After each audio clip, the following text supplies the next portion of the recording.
level up. And welcome back to another episode of the Save Before Quitting podcast. As always, I am with my lovely co-host over here, Ant. It's me, I'm lovely. And I'm Chris. Here. If it's your first time here, we appreciate you for stopping by. You can follow us on all social media platforms on Twitter, Instagram, TikTok, Twitch, and YouTube. Titty. Save the letter B, the number 4, quitting. Every single place you can find it. You can also check out some new merch that we just dropped on our website, savebeforequitting, fully spelled out, .com. We got 3 new designs for you, including one that you just saw in the intro animation, which is our new podcast logo, which is also Look right at here. that. It's right here. It's beautiful. I'm not covering it with my hand on purpose for no reason. No reason in particular. It's a new logo for us, new look. We got some new mics as well. Yeah, big boys. Big boy mics. The default podcast mic that exists. Right. So, the mic that everybody has on YouTube. So the quality is going up.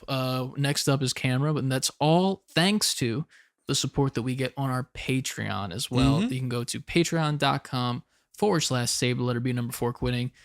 Any amount that you'd like to give us to keep this show going.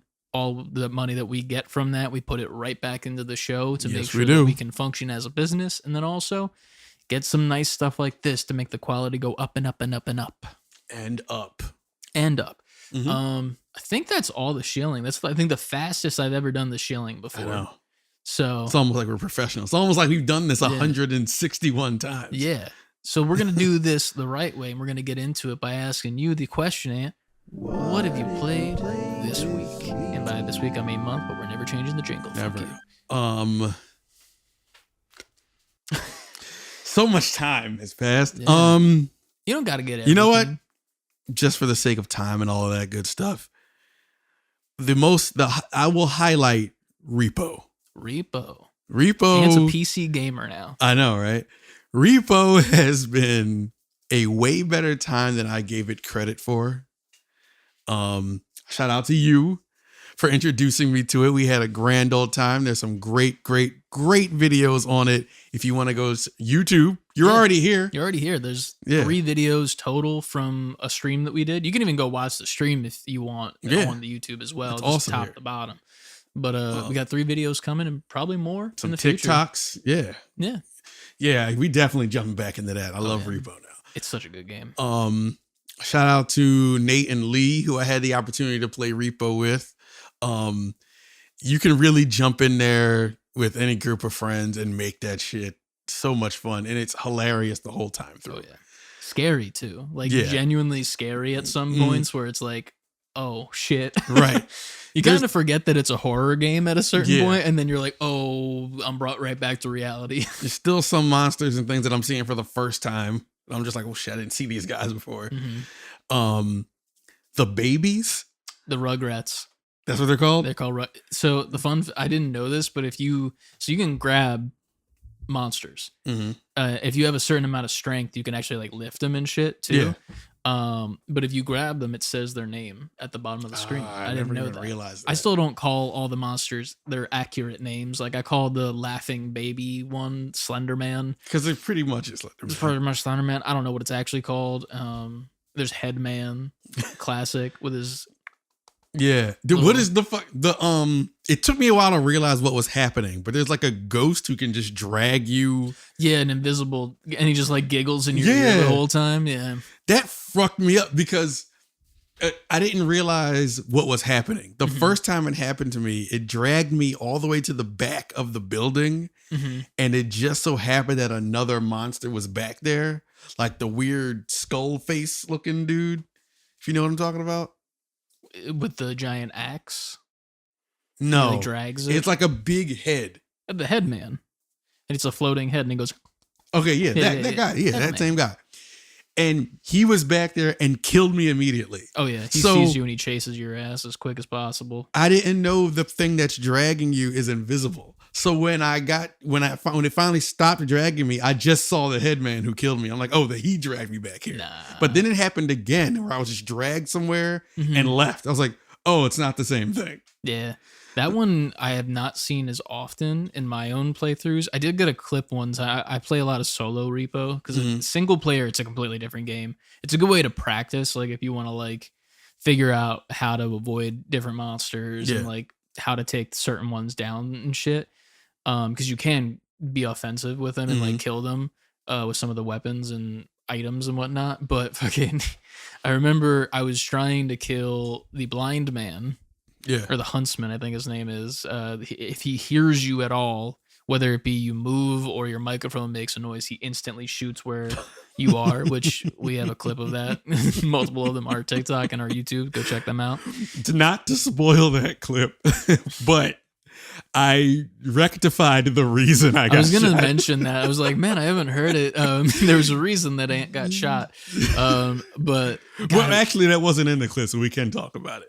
The actual, what we thought was the reason I got shot. It did happen later, though. Yeah. It happened later in the video as well. We're going to doctor that video to make it yeah. Oh, yeah. All right. Then Never funny. mind. But I'm going to leave this in. It's fine. It's whatever.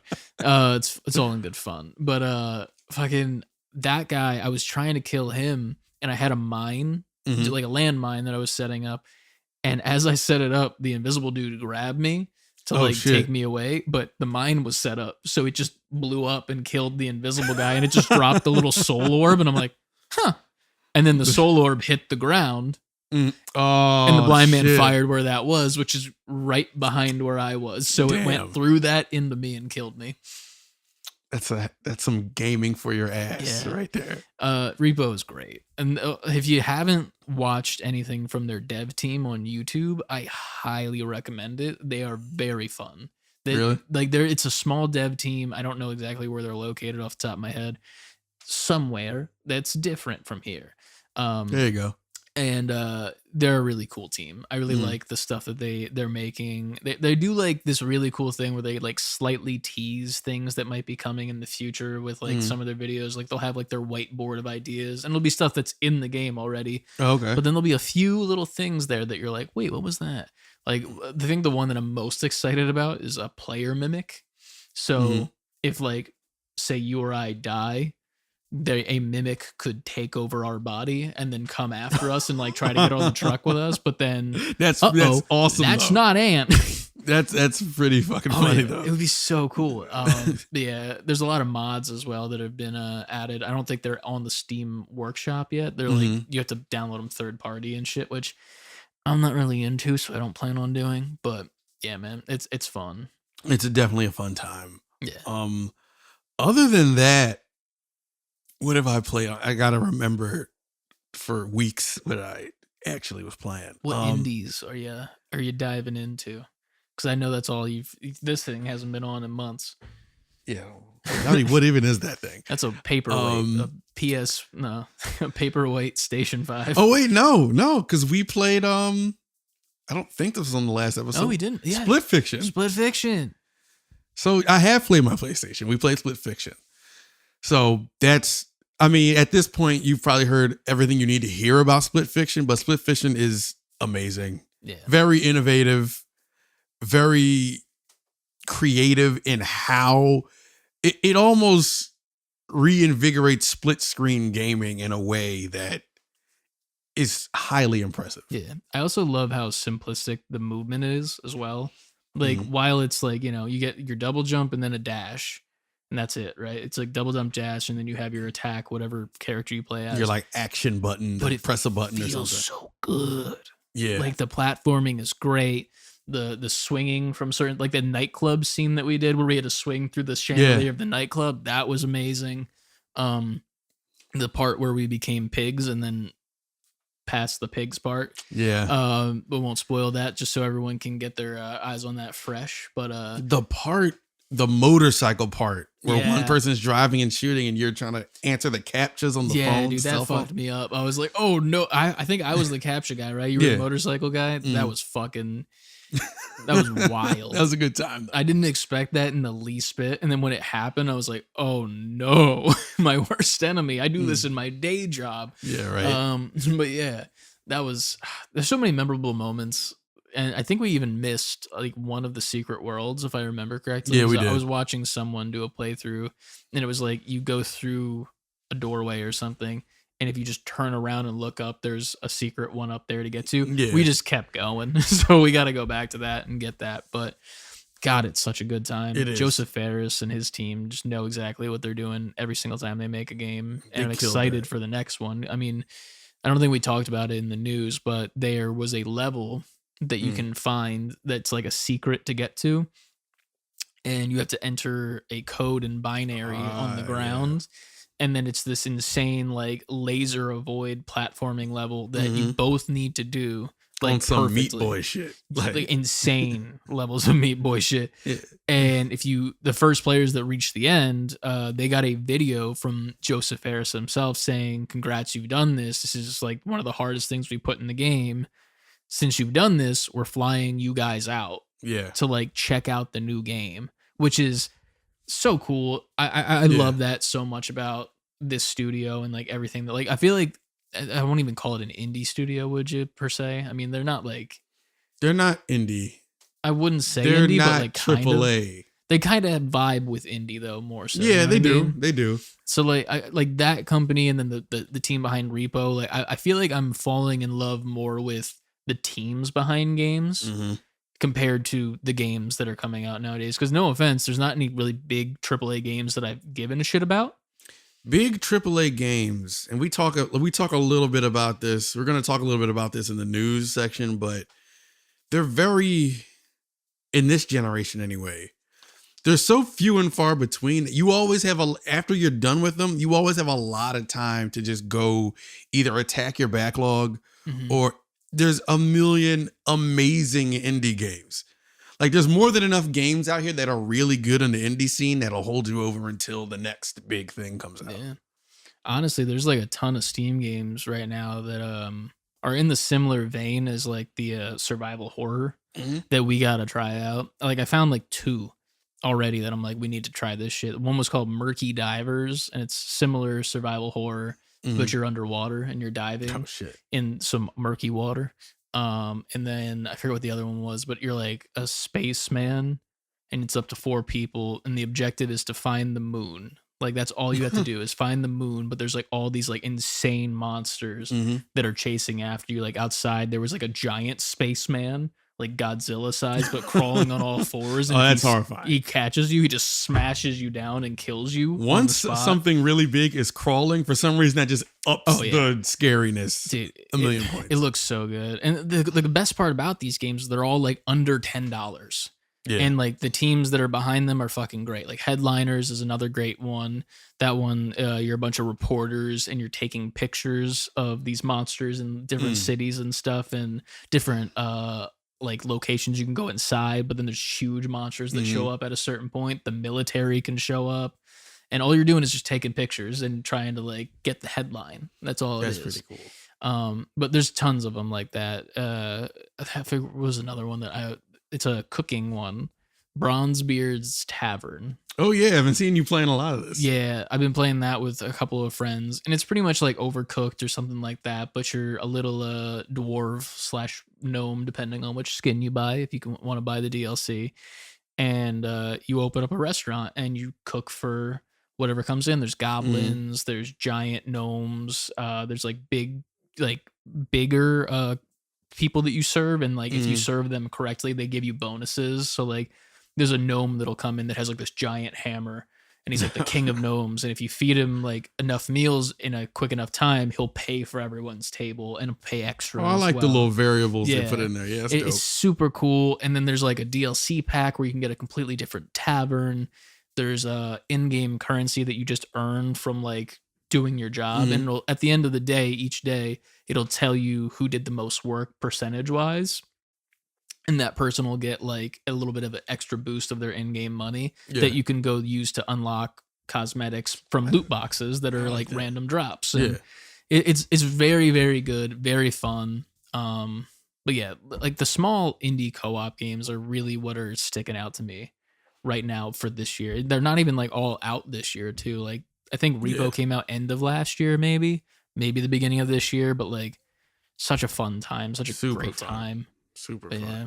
And Split Fiction, obviously, which we were talking about. Sorry, I went on a tangent. No, it's all good. What else did I play? What's Donkey's newest game, Big Mode game, Star of... I don't know. I only know Animal Right. well. I didn't know he came out with a new one. He To did. be honest Hold on. with you. He cut off the me looking for the game.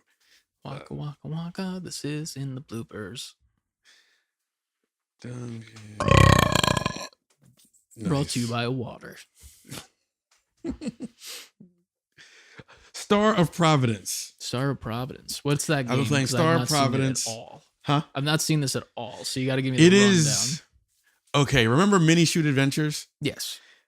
Similar to that.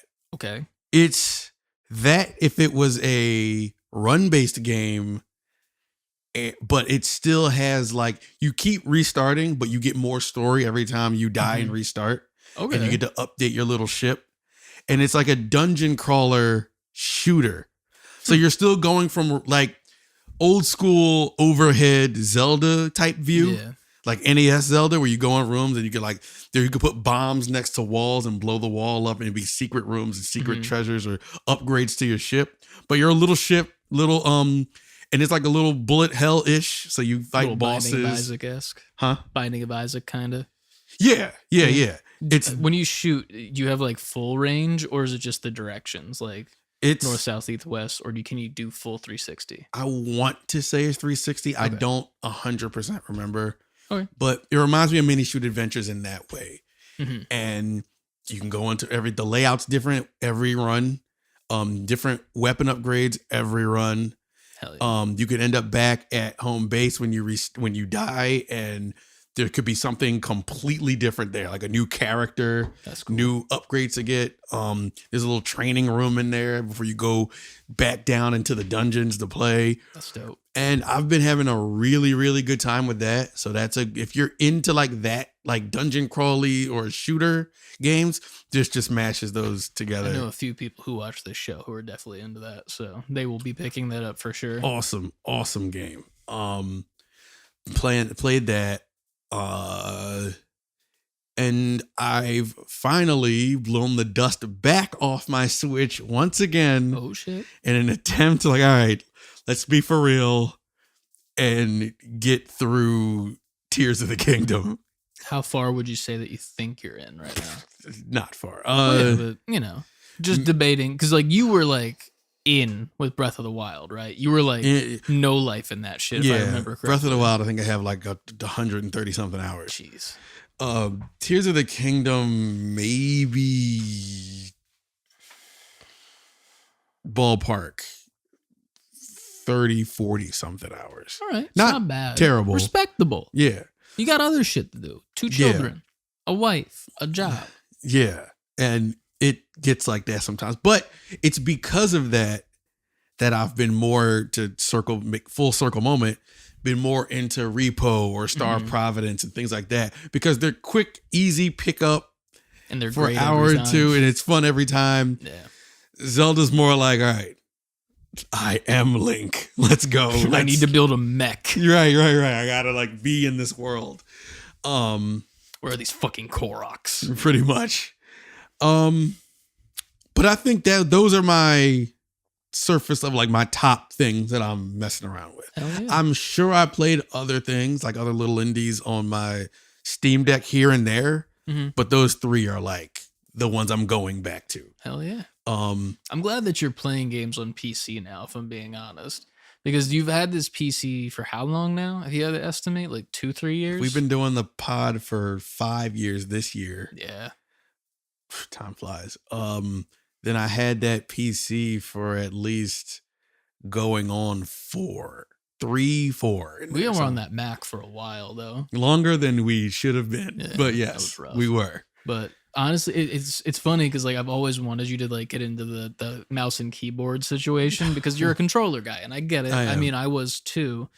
But once I got that PC, man, and once you start playing a shooter game with a keyboard and mouse, it's funny because, and I brought this up on the show before, I always was a controller guy since I was a little kid.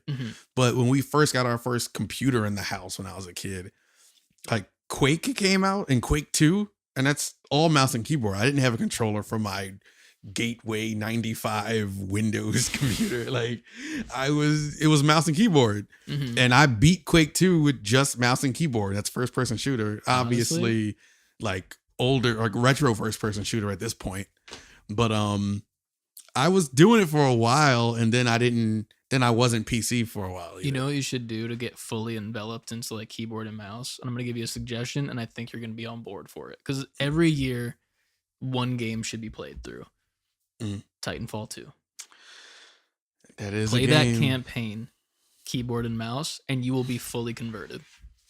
All right, I'll attempt it. I feel like that would be cheap a as great... shit on Steam too. So I own like 7 copies of that as far as I'm concerned over like multiple fucking platforms. PC would be my 3rd copy because I have it on PlayStation and Xbox. Yeah. Honestly, if you play that on PC, just run through the campaign. Even if you don't make it through the entire thing and you just like stream like an hour or 2 of it, that gets you right to where you need to be. Plus, you got a grappling hook, so it's even better. Yes, but it is. It's one of the things where it's like it just gets you right where you need to be for a shooter, and then you're good. You're golden. And then certain ones you can still rock controller, like a certain one that I've been playing that you bought for me, Space Marine 2. I was trying to do it on keyboard and mouse, and it was fine, but it feels good on a DualShock controller. 5. All right, It feels good, man, because the haptic feedback, and then like certain guns, like you have to pull the trigger a little bit harder because it's like a sniper rifle or something. You got a heavier trigger load. God damn, is it fun? It is so good. I can see that with that Heard game. a knock as well. Hello? Was that upstairs or was that right here? I thought it was the door here. Anyone there? Hey. Yeah, I think that was upstairs, like further upstairs. Sorry. I heard the and I was like, that might be that door, very lightly. Too many things make noise in this house. That's what it is. Yo, I went right to this. The reason that happened again, I was playing with the guys, Nate and Lee, and did I die there? And that's how I found out. But oh no, we were just walking through trying to be quiet, like hiding under like a table or something. And one of the monsters are walking through, and out of nowhere, like my friend Nate's like, he's like, Anthony. I was like, yeah. He's like, does your smoke detector need a battery? and then you're just looking at him, and your mouth goes meep. and I straight up was like, oh no. I was like, yeah, I'm sorry. I was like, I'm a stereotype. I have to go change that. Oh god, it was so funny, man. But yeah, you gotta play Space Marine. I know you gotta get into that. I'll start it I'll start it by the end of this week. It's a really good time. It feels a lot like Helldivers to me in the sense that like you kind of feel like it's a clunkier version of Helldivers in the sense that you're wearing a shit ton of armor. A lot less options when it comes to like weapons and stuff, but I feel like that's more so just the Warhammer world, so I'm not mad at it by any means. Really loving the sniper rifle. It's really fun with that one because you can hit specific enemies that are like the medium sized ones, and if you hit them in the head with your sniper, it pops their head and they release like a sonic screech. Oh shit. And if it's around a bunch of the little guys that are just like swarming, it'll kill all the little guys around the screech.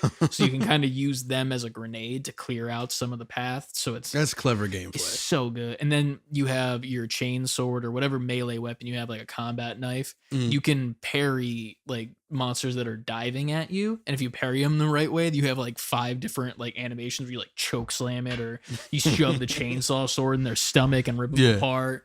There's a Excalibur sword as well, and a fucking sledgehammer, which I haven't gotten yet, but it's fucking great. Other than that, Marvel Rivals, I've been playing a shit ton of that. Man, dude, it's so good. You gotta play that game. Here's the thing. It's very overwhelming because of the amount of heroes they have in the game. But I haven't played like 75% of them, if I'm being honest. Just because I don't care to. Like, I found the few that I like. I'm a Cloak and Dagger healer main. I'm mainly a healer main. That's the main thing. I've always been a healer main when it comes to like Overwatch and shit like that. And Cloak and Dagger is my favorite healer of the ones that they have in the game so far. I'm becoming a Rocket Raccoon main because they just gave him a little bit of a buff to his ultimate, because previously you would throw it out and it would just be a damage boost for everybody. But now it's a damage boost and a health boost. So you heal and damage at the same time. So that's pretty good. That's nice. He's just super fun to play. And like, he's little, so you can kind of like be like a little asshole and like get out of people's sneak ways around and shit. Yeah. He also has like a wall climb ability, so like he has a little jetpack. You can dash twice with it before you have to wait for it to come back. and you can like dash away and then jump on a wall, start climbing and running in circles, and then they can't hit you because they can't aim well, most of them. So that's fun. But I'm also a Thor main. I'm a tank Thor. Oh yeah, I've seen you playing as Thor. It is so much fun, and it's funny because people don't understand the character at all. Actually, the thing that sucks the most about the game is the people that play it, if I'm being genuinely honest. That's always the case. Because people just think that they're the best and they're not. I remember I had a game the other day where the guy was playing Thor and he was doing straight up awful. So I was like, you know what? I'm not going to communicate this. I'm just going to snag Thor from him before the next round starts, before he can pick him. I snagged him and I didn't do amazing, but I did my job, which is get in front of the bullets, be like a tank so that you can shield people. And then the biggest thing with him is that he can use Mjolnir to like do a dash forward that you can like charge up the swing. And the best way to use that is if you dash into the crowd, you can put this little bubble out that gets all your hammers back. And then you have the ability to do another dash, and you grab one of the enemies and you dash them back into the middle of your team. So then your team's just like to that middle person. That's all I was doing. My kills were maybe like, I was like 17-6 compared to the other tank that was like 28-2. So I wasn't doing great, but I was doing my job. And this dude in chat was just roasting me as if I was the problem. Like, dude, you were Thor and you were 2-5. Like, I'm not trying to be a dick, but you were the problem. And then he's like, well, yeah, but then I switched to healer and I carried your ass. And I'm like, I died 6 times. When was I carried? Had no deaths when I was the healer. And then I switched. So who's the problem? It's you, buddy. And that's the problem, is people don't know how to like look in and be like, oh, I'm the problem. If you're the problem, you got to do that. But I love it. The new season just came out. Emma Frost is a new character. God damn. There's something I gotta mention about this shit. It is like they have over sexualized a lot of these characters to the point where it's like I get that some of them are comic accurate, but I feel like the problem is that the comics themselves are also way too fucking sexual. Like, true. I don't understand as Cloak and Dagger, like, because Cloak and Dagger is I don't know if you're familiar with them at all. They're like an X-Men New Mutants type character. I've heard of them. The woman is Dagger, and she throws light daggers that heal people, and then the man is Cloak, and you can switch between the two by pressing left shift. Okay. And his outfit is that he's just like this shadow cloak dude with a giant cape. Nothing crazy. But hers is like this skin tight outfit, like all her curves and shit, and like, yeah, of course, it don't make sense for like her powers that would be what she needs to wear as her super suit. And then the same thing goes for like Invisible Woman. It's like, okay, I get that she turns invisible, but why does her suit need to be a skin tight leotard? Like, wouldn't she need to like wear something, a little bit more protected, even though she's got her like force fields and shit? Like, it's just a bit much. Obviously, Emma is a different story because she is a promiscuous character in the comics, and that's okay. Like, well, then that makes sense. But like the main skin for her, I'm gonna just come out and say the jiggle physics are insane, dude. She like does this like little walk up, like physics, strutting up, and her thighs are like gadunshk, gadunshk, like Thor the God of Thunder type shit.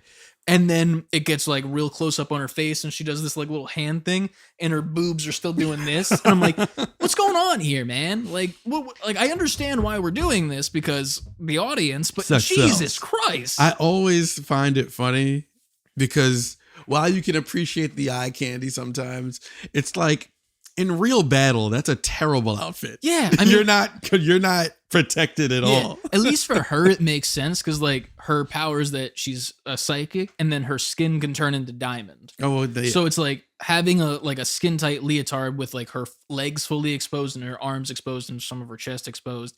It makes sense because her skin is turning to diamond sometimes, so she can be protected. But like other characters, I'm like, bro, like, why is Squirrel Girl wearing the shortest shorts I've ever seen in my life? You gotta see that ass, dog. But I know that's the answer, but it's like, come on, man. And then like you look at some of the men characters, which they did in this new season. There was a silent patch that they did not make known in any of the patch notes where they made you showed me this. The men's asses slightly thicker. Like some horny dudes. Dude, it's like the smallest amount, but it makes a difference. And I'm just like, I understand why you guys are doing this. but it's a bit much. Like, it's a bit too much. Because they know those designs are going to be on the screen so many times that they're going to want you to see it. Even like they released a skin with Emma on release, because the way that they do the skins, I think, is great in my opinion. Mm-hmm. They're all either based around like just in-game models that'll be like, oh, this was originated in this game, or they'll be like, this came from this specific comic in this specific year, which I love. Okay. I love that shit so much. But like, it's like, hey, it's like $20, or you can earn these credits over time, and you can actually do it. Like, actually earn those credits. And then they added a new thing last season towards the end, towards April Fools, if you know what I'm talking about. It was a $2.99 deal where you got this orange Venom skin. And it's just Venom but orange. And I was like, well, this is stupid. But it's actually the Marvel vs. Capcom 2 where he's player 2. Yeah. That's what it is. But you pay $2.99, you get that skin, and then you play 3 games and you get another little item. Then you get another little item. And then at the very end, you get something called a costume coin. And you just you redeem it on any costume you want in the store. Okay, dope. So it's just like $2.99, you get a free Venom skin, and you also get a free costume of your choice. I think they're generous. That's great. It's so well done, because then you can just also earn the in-game credits. You don't have to buy every single skin too. You can if you want. And then the beauty of that is, if say you're like a streamer or some shit and you're buying all of these skins because you got the money, and you get that costume coin at the very bottom, you can redeem the costume coin as in-game credits instead, because you already have the skins. So you have a costume coin, so what are you going to use it on? Oh, you don't have anything to use it on? Here's some in-game credits. See, I like that. Keeps you coming back. Keeps you coming back. It's a really good time. I love all the new stuff that they've added. The new map is gorgeous as well.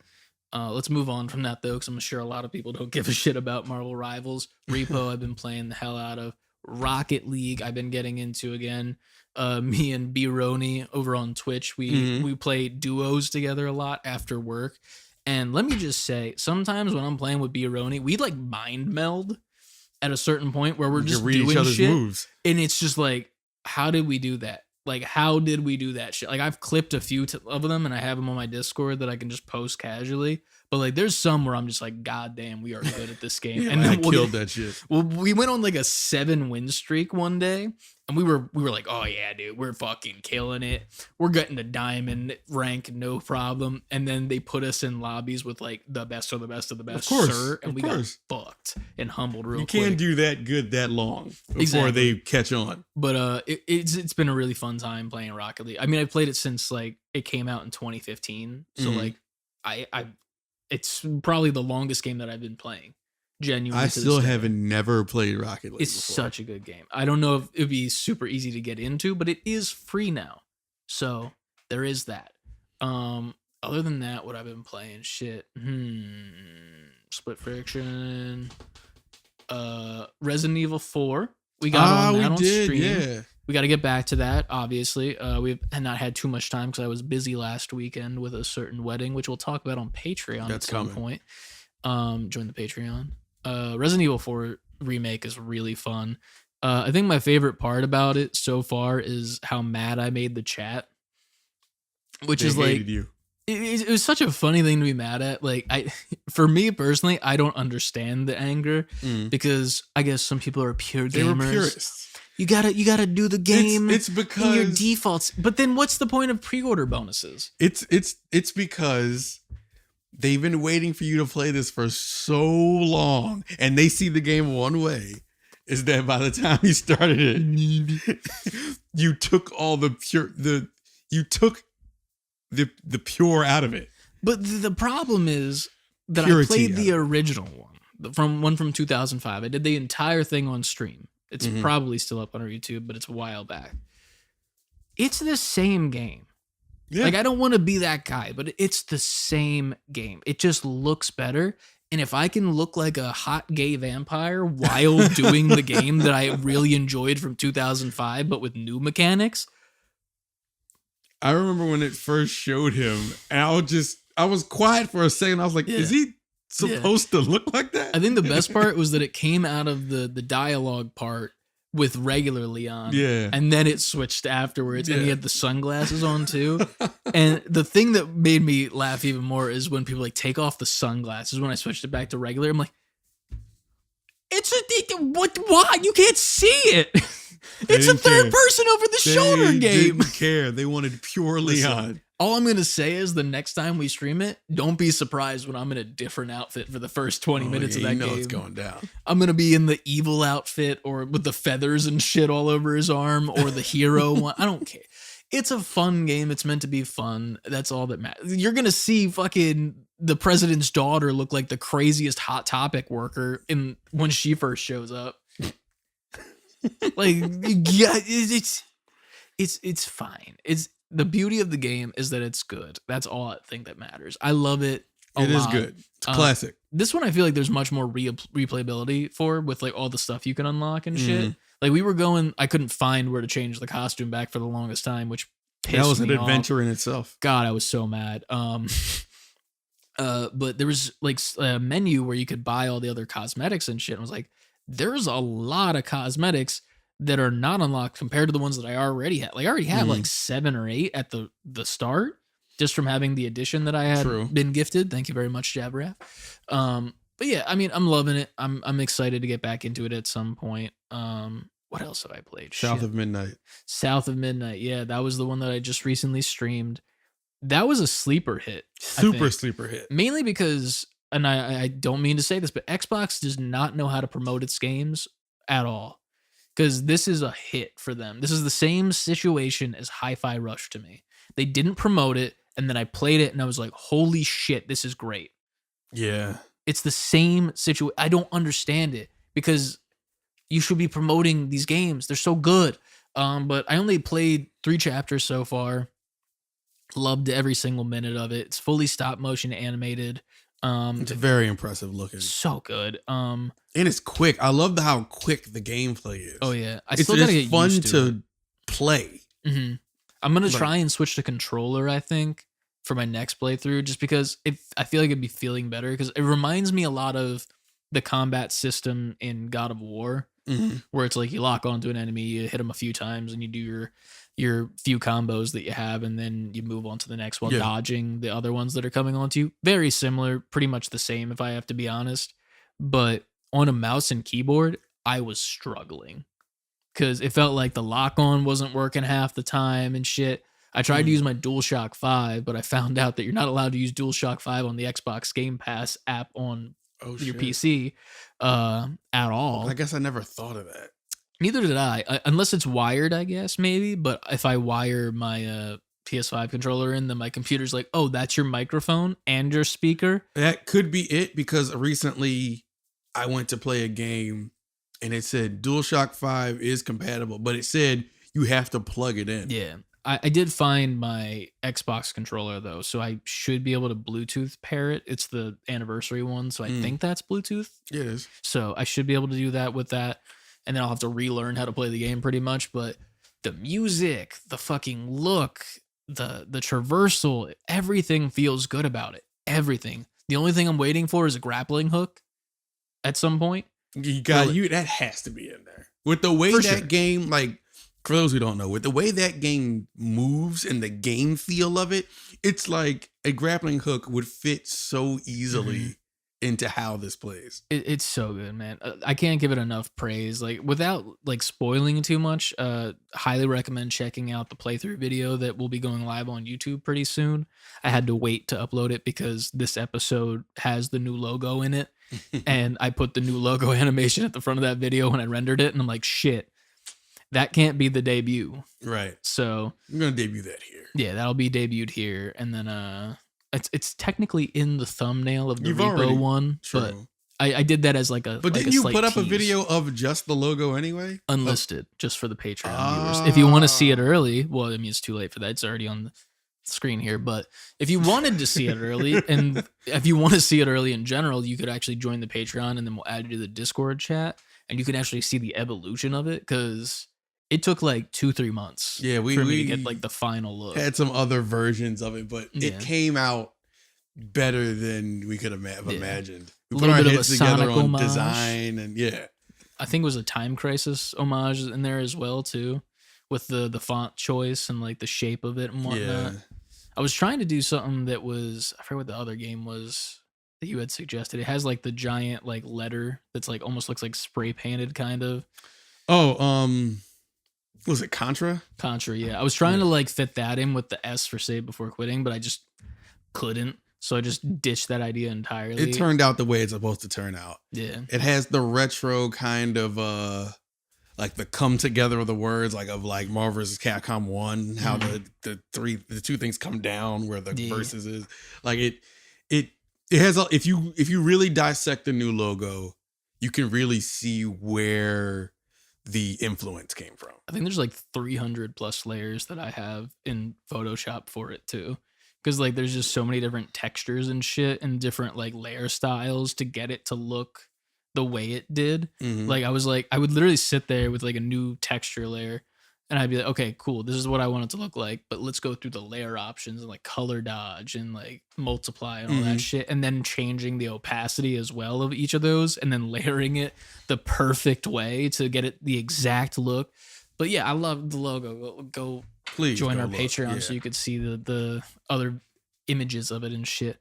But yeah, man, I think that's all I've played. Maybe there's probably a few things as well that I've forgotten, but there's just a lot of really good small games I've been playing. I think that's the key thing to take away from this week's episode is that the cheaper games that have small teams behind it that put the love and effort that they deserves into it, they deserve our time more than anything right now.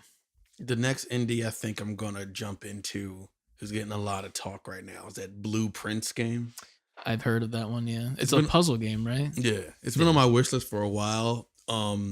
But with the way everybody's talking about it, I didn't expect it to be like get this much praise. I was like, all right, well, I definitely have to look into this. I genuinely cannot wait for the Game Awards this year because there's so many games that like I feel like could be sleeper hits. Like South of Midnight, it's got to be there for art direction. In fact, I think that wins art direction this year, no matter what else comes out. Sorry. But honestly, in my brain, it's up there in Game of the Year contention. Because if you look at any of the chat messages from the live stream video that we put up, Yuki was in the chat talking about how lore accurate and how in depth and accurate that they went with like all the mystical stuff. And I don't know the exact terms to use correctly, but like she had been learning about it herself, and she's like, this is surprisingly accurate to the point where it's like you can tell they put the love and effort into this. And there's a artist you can follow on Instagram. His name is Jim McKenzie. He did a lot of the sculpture work, or at least some of it that I've seen. I've been following him for years. He makes a ton of sculpture. He made like a Scarecrow kid. You might have seen that a while ago. That sounds familiar. Yeah, but he's a great artist, and I love the shit that he makes. And he worked on the game itself, and it's fucking gorgeous. There's so many gorgeous games out there. If you have Xbox Game Pass on PC or on your Xbox, it's there. On Game Pass, go play Definitely it. Worth a look. Honestly, sure. I'd say that's the game that's worth using your free month of Game Pass that you get from whatever bullshit you got it from, because they give it away like it's fucking hotcakes. Because goddamn, and then after that, play Hi-Fi Rush because that's still there. Hi-Fi Rush is still great. Like Game of the Year is going to be hard this year. I feel like because there's too many like tentpole games either coming back or coming out. GTA also comes out this year. I couldn't care less about that. I know, but with the way that like whenever that comes out, everything else is going to have to move out of that's going to hit like a fucking meteor hitting the ground. Yeah, it's still going to be $100, right? That's what they said. They didn't, but people are speculating. Yeah, I mean, because it's like $2 billion budget they gave it. I just don't. I feel like the appeal, and this is just from my opinion, the appeal of GTA has gone away from me. Like the last time that I cared about GTA was probably San Andreas, and that was it. Because it was just like a good time that you could toss in cheat codes and have like a good time shooting a hooker on the street because it didn't matter back in the day, you know? But like now it's like, I don't fucking feel like doing that. That feels fucked up now. I feel like an asshole doing it now. I don't know what they're gonna have in this one. Well, besides what they showed us in the trailer, but that we already saw Mario Kart is coming. Mario Kart will be Very good. These are going to all be things that are like nominees. I'm very happy that I know that you'll be getting the Switch too, because I don't think I will for a while, and we could couch co-op that. Oh yeah, because that's probably the only way I'm ever going to play that Mario game for at least the next 2-3 years, to be honest.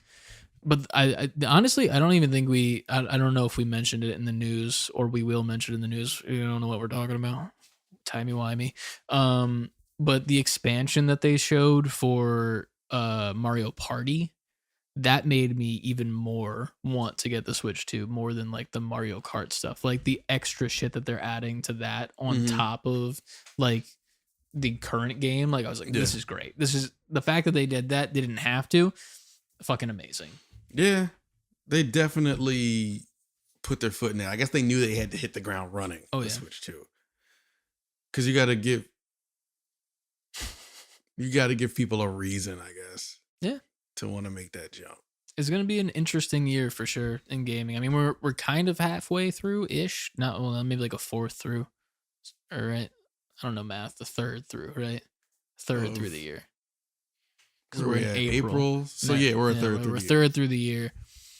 I mean, besides the few games that we just mentioned there's not many that I'm like, this is on my radar. I need to watch it or I need to play it. Is Ghost of Yotei this year or is that next year? I forget. I feel like that's this year. If that's this year, that could be up there for Game of the Year as well, I would assume. Just because the studio makes fucking gorgeous games. I'm sure that'll get enough flack on Twitter or whatever the fuck you want to call it. But we'll see what that happens. Yeah. Yeah. It's going to be an interesting year. Yeah. Big year for games. Big year for games that we're going to talk about in the news right now. We're going to send it over to the guys in the studio, and then we'll see you to end the show in probably a while. It's going to be a long news episode. Yeah, if we're going to be honest. So we'll see you then. Peace.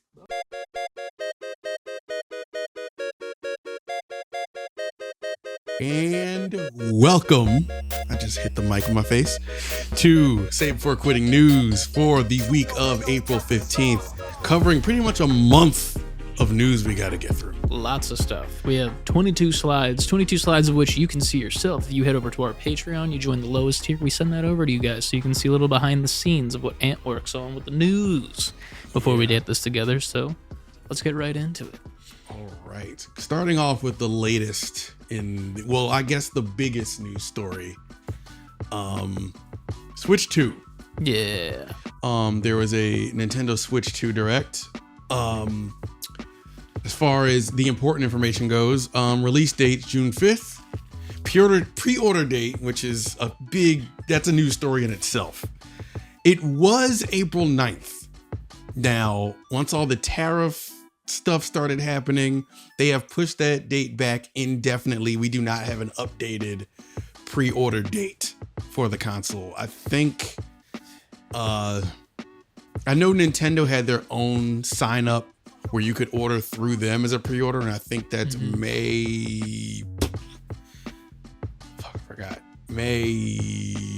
beginning of May. They had their own date, and there's a criteria like based on how many hours you put in, and those people will be prioritized to pre-order their console through Nintendo. As far as the bots, to get past the bots, essentially. But as far as retailers, we have yet to get a date. I think right now the rumored date is April 23rd. So from the time we record this, that's next Wednesday. We'll see. So we will see. The price for the console is $449. If you want to get the Mario Kart bundle, which is pretty much the value option, that's the one you kind of want to get. Yeah. It's $499. We'll get into the prices of the games themselves as another point of contention on slides after this. Tech specs, 7.9 inch 1080p LCD screen, up to 120 frames per second, HDR support, 4K when docked, which was a surprise to a lot of people. 256 gigabytes of internal storage, which is a giant leap from the initial Switch and the internal storage that one had. It requires micro SD express cards. Those are with the previous Switch, you could use just regular micro SD cards, but since these games need a faster loading speed, apparently, it's a beefier system, You have to get the express cards. I pre-ordered one of those. It's like $200. Jesus. Well, it didn't have to be. That's because I wanted like the best of the best. The 1 terabyte one. Yeah. So that was like $200. For all those indies. Yeah, all those 3 megabyte games. Indies have 1,000 of them. What is new to this Switch, not new to gaming, but Nintendo likes to be late on certain things with technology. Game chat and game share with their highly, I don't want to say anticipated, but people were wondering what this mysterious C button is on the Nintendo Switch 2, and that is the game chat button. So I'm assuming it's for chat. You can share your screen with friends. So it has its own little like Discord-esque layout. Built-in microphone to the console. Switch to camera. They're also coming out with nets sold separately. Any USB-C camera works. That's pretty good. The service for Game Share is free until March 2026. That's a choice. What do you think about that? I mean, personally for me, it's not going to affect me too much because I don't plan on buying this, if I'm being completely honest and transparent. But I can see why they're doing it, just to get people hooked on it for the while that it's out, and then after that being like, hey, it's going to cost something afterwards, which is a little slimy, but what else? It's Nintendo. They're gonna find a way to monetize anything they can. They've already released different versions of the camera online. True. I saw there was like the Piranha Plant one, which was kind of pretty cool. Yeah. But that's Nintendo. So I'm not too shocked by it, if I'm being honest. Gotcha. So next up, you can share games with up to 3 Switches locally.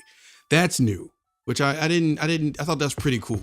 Yeah, I did like the little animations they were showing of like taking the digital cartridge out of your Switch and putting it in your friends locally or your family members, whatever they allow. We'll see what happens there. But yeah, that was an interesting thing that I didn't expect for the sharing of digital games. But I do see maybe some issues coming from that. Like, maybe you lend the game to a friend and they forget to take it out of their Switch digitally, and then you just don't have your game for a while because you were there locally with them, and now you're, maybe you were on vacation in a different state. What happens then? True. I don't know. Unless you can do it online where you just take it out online but it does say locally. I don't know. We'll see. We will see. Time will tell. Yeah. Next up. Wait. Where am I? Okay. Where am I? Mario Kart World. Now, these are the big games that were announced, the first parties. Mario Kart World and Donkey Kong Bonanza.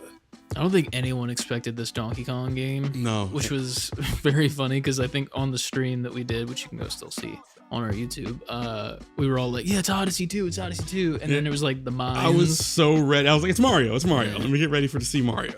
Yeah, but then they showed the monkeys in the mine, and I was like, wait a minute. And then Donkey Kong. Yeah, so fully 3D action adventure Donkey Kong game. Looked pretty cool. Lots of new stuff in there, new mechanics and stuff. It's the new Donkey Kong model as well that's closer based off the movies that they're going towards. Also in Mario Kart World as well. Yeah, they pretty much just changed the old, like the rare model. The model that used to be the Donkey Kong Country model that they stayed with since the mid 90s. They finally changed it back. Yeah, and like as Chris said, looks more like the Donkey Kong, the Super Mario Brothers movie Donkey Kong. Which I don't mind that look. He's way more expressive. I like that Donkey Kong a lot. I'm just glad that Seth Rogen is not voicing him in the game. Yet. That'd be a nice little DLC that they could do in theory when they get ready to do the next movie, maybe. Yeah, right. But Mario Kart World looks fucking amazing. That is the system seller. Yeah, I mean, that's the one thing that maybe made me like think maybe I need to get this at launch, because not to be that guy, but I hardly play my Switch that I have currently. most that I play is Mario Kart and Mario Party. That's about it. I have other games. It's just, I have a Steam Deck. I got a PC that I just got that's new. I got other things to play with. Shit's going down. Exactly. So like, I don't really have a reason to get in on this. Maybe if I trade in my old Switch, I would be more inclined to get this one. But the new things in this game, I really think are fucking amazing, and I don't think we expected them, which was funny because we would always talk like, what are they going to do next? Because they already did all this crazy stuff in the ones that are already out. Talk about it. And I mean, going down the list, 24 drivers in each race. You can drive off the course, anywhere on the track. Dynamic weather, so all the maps have different weather types. Free roam and solo or co-op, which is really cool. Yeah. And then you drive to the next track after each race in the pre, which is really, really cool. Yeah. The rolling start was not something that I expected, but I really enjoyed. It looked really good though. My only thing with that is like, if you drive to the next race, so like, what if one race ends and you get first place, do you still have to beat everybody to the next track? Like at the next, and you get there and it starts, are you now wherever you were? I would assume that you start first in the like, I'm assuming there's going to be some sort of cutoff screen. Like it's not going to seamlessly go. It's going to be like, here's the places of these races, and then it'll show the drivers still driving around the track or whatever. And then it'll like fade to black for a second, but then the cars will be still moving into the next track.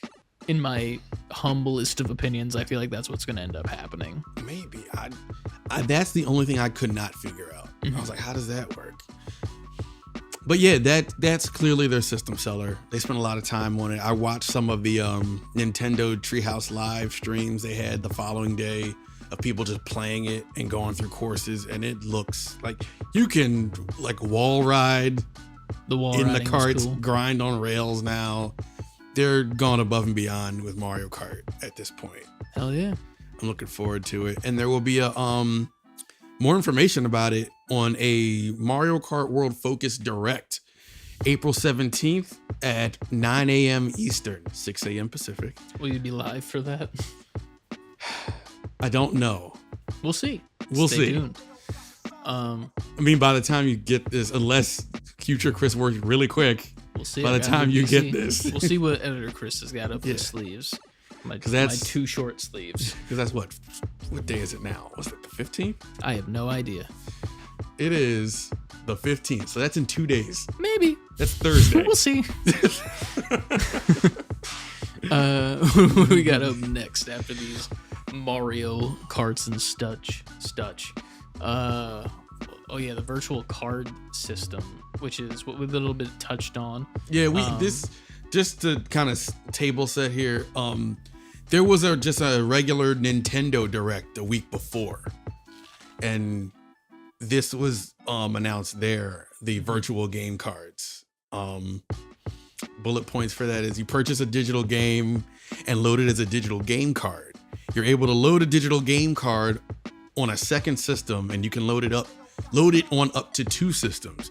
You can lend out games to Switch family group members via local wireless, and there's an added via system update in April. So I think end of this month they're adding this feature to all Nintendo Switch consoles. Just so that it can communicate with the Switch 2 on launch, hopefully. Yeah, and when they showed this, I think during the stream, in the chat, we're all like, I think this is just their answer to putting their games, like seamlessly putting things from Switch to Switch 2. For sure. I mean, it's cool. Obviously, the only issue I think is the fact that you have to do it through your Switch family group. And, setting up a family with, friends, like which people sometimes do, leads to some issues where they're like, oh, you can't be this, like, or that, and like, we don't think you're family or whatever. But hopefully that doesn't cause too many issues, but we'll see. We will see. Now, Jesus Christ, what a slide. The slide is kind of a cluster, but it was the only way I could fit them all on here, and I figured we just breeze through this. For sure. These are, like I said, there was a regular Nintendo Switch Direct a week prior to the Nintendo Switch 2 Direct. and these are everything that was announced. So Dragon Quest 1 and 2 HD, it just has a 2025 date. No Sleep for Kakame Date or Date. I don't know how you pronounce that. July 25th, 2025. Raidu, the remastered, the mystery of the Soulless Army, available June 19th, 2025. Patapon 1 and 2 replay, July 11th, 2025. Shadow Labyrinth, that's at Pac-Man Metroidvania. July 18th, 2025.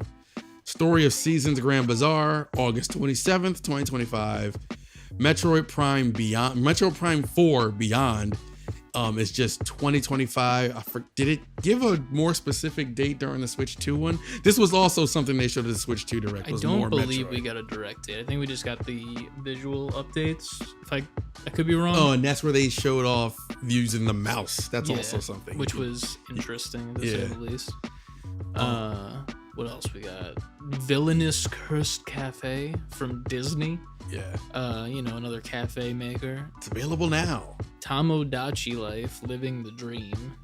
Off the side of the screen there, escaping. Yeah, right. We got Witchbrook, Holiday 2025. I forget what the name is of the next game over, but I did play the beta of it in Steam Next Fest. Oh, it's the rhythm-based series. Rhythm-based something. I can't remember. I'll put it in. Editor Chris, you know what to do. Gradius Origins, no date. Eternal Life of Goldman looked pretty neat. Pokemon Legends EA, we don't talk about that. It's available late 2025. Chris's favorite game. Monument Valley, summer 2025. Sogo Frontier. Saga Frontier. Saga. Remastered. They used to be an old RPG series. Longer.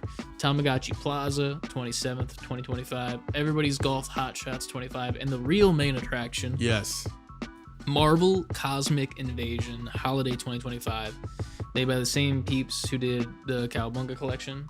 No, they did Shredder's Revenge. Shredder's Revenge. Sorry, there's so many Turtles things. I know, but I get them confused. But the people who made Shredder's Revenge, which was a fucking great time, and Streets of Rage 4 also. Streets of Rage 4, and now this, where you get to choose 2 Marvel superheroes per person and beat the fuck out of all the enemies in the best beat 'em up that we've seen in a while, in my opinion, humbly. It's a beat 'em up mixed with like the Marvel versus game, Marvel's Capcom versus games, to where you can fight an enemy on the screen and then tag out and have your partner finish the combo. Like the shit they were showing in there was like next level, like arcade classic shit. Oh yeah. We will for sure be playing that at some point together, either on the couch co-op or online, because I will be buying that for sure. That was, for me, the highlight of the entire stream. Same. It was a good time. I'm very excited for that. I think that one should have ended the stream as well. Yeah. What was it? The Tamagotchi? It was Tamagotchi Life. Or Life. Was it Life or Plaza that ended it? No, it was Tamagotchi Life. Okay. Because whichever one that was, people freaked out about and were a big. I didn't know there was such an audience for that. Yeah, like I knew that game had a following, but I'm not familiar enough. With that series. We weren't familiar with your game. Yeah, but exactly. But people who are very happy. Yeah, I'm looking forward to seeing clips online of it and maybe giving it a try if it's worth it or not. Right. But for now, we're sticking with Marvel Cosmic Invasion personally. Oh yeah. And we are back. I hope you had a good time. Hope you learned something from the news. Yeah. A lot to pick up there. Plenty of stuff. Xbox still doesn't have games. About to say, I hope you learned everything that is pissing Chris off as of late.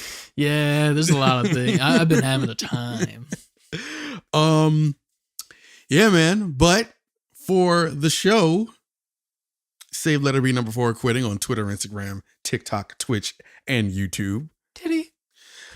Join the Patreon. Please join. We're going to put out new Patreon episodes very, very soon, but there's a lot to take from the Patreon if you are a new member. So please feel free. Join the Discord. Join the Discord. We have a lot of time. We have a lot of good times there. We have a lot of content there. We have a lot of firsts there. So things like if you're watching this episode right now and you're hearing a lot of this for the first time, you could have heard a lot of this Probably in the about a month Discord ago. leading up to this episode. See what we've been playing. We want to hear what you've been playing. The most up-to-date news drops. Please, you got to be on the Discord for that. Yeah. And then buy our merch if you're interested. There's plenty of dope ass merch. Yeah, we got some new merch out. 3 new designs out right now. We got the Retro Station Gamer, which is a little throwback to PlayStation. A little shout out to them. If you look closely at the design, it's PlayStation colors, and there's also a little Easter egg around with the shapes if you can make it out. And then we also have a random one that was a part of the logo making experience that just kind of, just kind of happened. That looks like a NASCAR logo kind of that we put up. It's like a NASCAR mixed with a Mountain Dew flavor. Yeah, that's what it kind of looks like. It is. But it works. I don't remember what I called that one. And then also this new logo. Look at that. On a bunch of things. Beautiful. That you can get, including a holographic sticker of all 3 of those options. Those are all limited because I thought it'd be funny. There's 69 available, and I'm pretty sure that they're never going to sell out. But if they do, prove us wrong. You got one. So prove us wrong. Prove us wrong. Go buy those holographic limited edition stickers. Plenty of options. Jean bucket hats, tie-dye shirts with embroidery. So many options. Go check them out. Very good quality shirts too. Very good quality. Streamlabs has definitely stepped it up for us, especially with how much we're paying them. They should have definitely done that. Yes, it's the least they could do. But yeah, we really appreciate you guys for listening and watching through. If you made it to the end of this episode, make sure you subscribe and all that jazz. Leave a like, comment. I don't know what else you can do. Add it to your watch later. I guess that's a thing because the favorites don't exist anymore, which is crazy. Say before quitting, all the way spelled out. If you want to just send us at gmail.com, if you want to send us an email. Send us an email. We'll read it out. We used to do that a lot, but people aren't emailing anymore because the Discord is just so much easier, to be fair. Yes. Or join the Discord for any questions, concerns, thoughts, ideas, all that stuff. Death threats. Or death threats. Xbox ain't got games. Do something. Phil Spencer's got to be in the Discord now. Phil Spencer already made me mad today. True. We'll get into that later. Or we already did get we got into that. But yeah, I think that's all we got for you this month. We'll see you guys next month. Make sure you check out all the YouTube videos that we've been uploading, all the shorts, R.E.P.O videos, South of Midnight, Split Fiction, Resident Evil 4, all coming at you fast and hard. Ladies. And consistently. That's the main thing. Ladies love a consistent guy. True. That is true. I found that out recently. So, before you find some consistency in your life, make sure you always save before quitting. We'll see you guys next week. Did you like that video? We know you did. If so, you can check out this video right here. Or that one right there, which YouTube suggested just for your nerdy gamer person self. Like, comment, and subscribe, and make sure you always save before quitting.